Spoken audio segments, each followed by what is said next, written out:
ही शेंग आहे तर एका झाडाला सुरुवातीला 70 ते 80 किलोपर्यंत निघते, परंतु जर चांगलं जोपासलं तर अजूनही उत्पादनामध्ये वाढ होऊ शकते. वर्षाला मला नाही म्हणलं तरी एक 10 ते 12 लाखाचं जे पॅकेज आहे तर ते पूर्ण माझ्या शेतीमधून ऊस असेल, शेवगा असेल किंवा इतर जे कुठलं जे पिकं करतो त्याच्यामधून मला शिल्लक राहतं. उन्हाळ्यामध्ये पाहायला गेलं तर याचं मार्केट आहे तर ते कमी राहतं आणि जसं जून, जुलै, ऑगस्ट आहे याच्यामध्ये याचं मार्केट आहे 100 ते 300 रुपये प्रति किलो प्रमाणे जात असतं. पाणी जे आहे तर ते ह्याला इतर पिकाच्या मानानं कमी लागतं. आतापर्यंत 3 ते 4 टनाचा माल निघाला आहे. याच्यामध्ये आपल्याला 25 रुपयापासून 40 रुपयापर्यंत भाव मिळाला आहे आणि आपलं जे आहे आता सर्व जो खर्च आहे तर तो खर्च निघाला आहे. आता इथून जे पुढं आहे तर ते आपला नफा राहणार आहे. ही जी शेवगा शेती आहे तर ही आपण सप्टेंबर महिन्यामध्ये याची लागवड केली होती. याची लागवड करत असताना आपण काय केले, 14x6 हे जे आहे तर ते अंतर निवडले. 14 फूट रुंदी आणि दोन्ही झाडामधील अंतर आहे तर ते साधारणतः 6 फुटाचं ठेवले आणि हा माझा 1.5 एकराचा प्लॉट आहे. याच्यामध्ये 850 झाडाचं रोपण केलं होतं. 2 पिया पद्धतीनं केलं होतं आणि ही जी व्हरायटी आहे तर ती ओडिशी व्हरायटी आहे. तर त्याची लांबी रुंदी कशी असते? याची आता साधारणतः ही शेंग आहे तर एका झाडाला सुरुवातीला 70 ते 80 किलोपर्यंत निघते, परंतु जर चांगलं जोपासलं तर अजूनही उत्पादनामध्ये वाढ होऊ शकते. ही खायला अतिशय उत्तम क्वालिटीची शेंग आहे आणि याचं जे मार्केट आहे तर ते आपल्या लोकल मार्केटला सुद्धा ती शेंग अतिशय चांगल्या रीतीनं जाऊ शकते. आता याचं पाण्याचं नियोजन असेल किंवा सर्वात शेवगा शेती ज्या वेळेस आपण करत असतो त्यावेळेस याच्यात मुख्यतः पाहायला गेलं तर पाणी. आता याचं पाणी जे आहे तर ते ह्याला इतर पिकाच्या मानानं कमी लागतं, परंतु जे रेग्युलर रुटीन आहे पाण्याचं तर त्याला ठेवावं लागतं. साधारण तुम्ही दिवसाला 1 तास जरी पाणी दिलं, परंतु रोजच्या रोज 1 तास पाणी द्यायचं. दिवसातून तुम्ही एक वेळा कधी संध्याकाळच्या वेळेला किंवा सकाळच्या वेळेला पाणी दिलं तर ते अतिशय उत्तम आहे. कारण काय होतं त्यावेळेस मुळांना चरखा जो बसणार आहे तर तो बसत नसतो.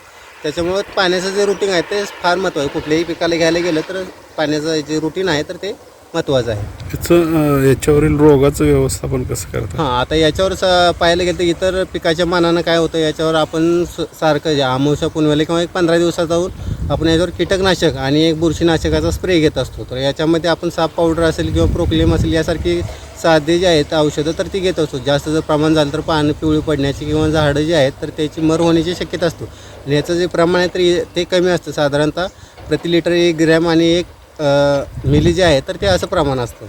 किती एकरात आहे तरी? हा आपला 1.5 एकराचा प्लॉट आहे. आणि मग याचं मार्केटिंग कसं, किती रुपयानं होतं चालू?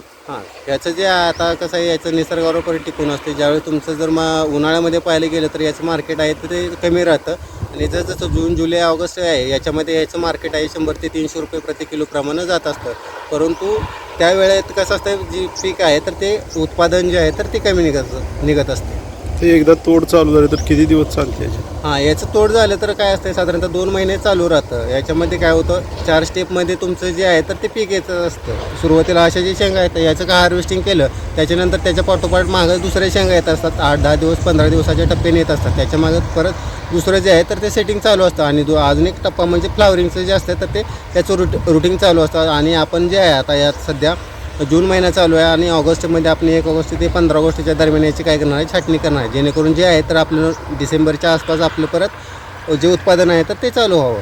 एकंदरीत किती खर्च आला आणि किती टनात माल निघाला? आता सुरुवातीला ज्यावेळेस आपण लागवड केली तिथून जर खर्च पकडला तर आता सध्या एकरी आपला जवळपास 50 ते 60 हजारापर्यंत खर्च आला आहे. ज्याच्यामध्ये लागवड असेल, बियाणं असेल, खत असेल, परत जो ड्रिपचा खर्च आला आहे तो आहे. याच्यामध्ये आपला एवढा खर्च झाला आहे.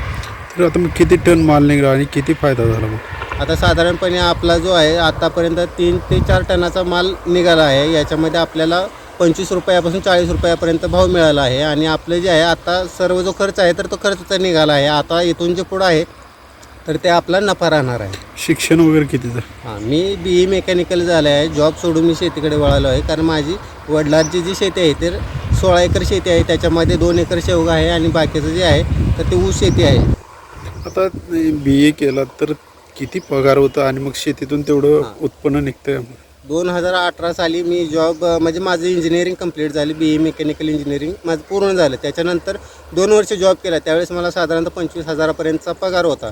परंतु शेती असल्यामुळं शेतीमध्ये परत जे आहे पारंपरिक पद्धतीने जी शेती करत होती ती शेती सोडून मी परत काय केलं, आधुनिक शेती किंवा असेल किंवा ॲडव्हान्स शेती ज्याला म्हणत असतो आपण त्याच्याकडे वळालो.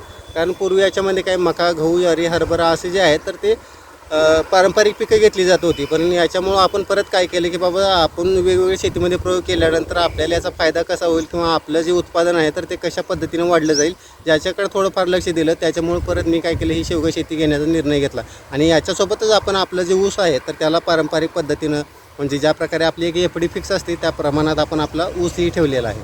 कंपनीत किती पगार होता आणि मग आता महिन्याकाठी शेतीतून तेवढं उत्पन्न निघतं का? महिन्याकाठी सांगता येत नाही मला, परंतु वर्षाला मला नाही म्हणलं तरी एक 10 ते 12 लाखाचं जे पॅकेज आहे तर ते पूर्ण माझ्या शेतीमधून ऊस असेल, शेवगा असेल किंवा इतर जे कुठलं जे पिकं करतो त्याच्यामधून मला शिल्लक राहतं.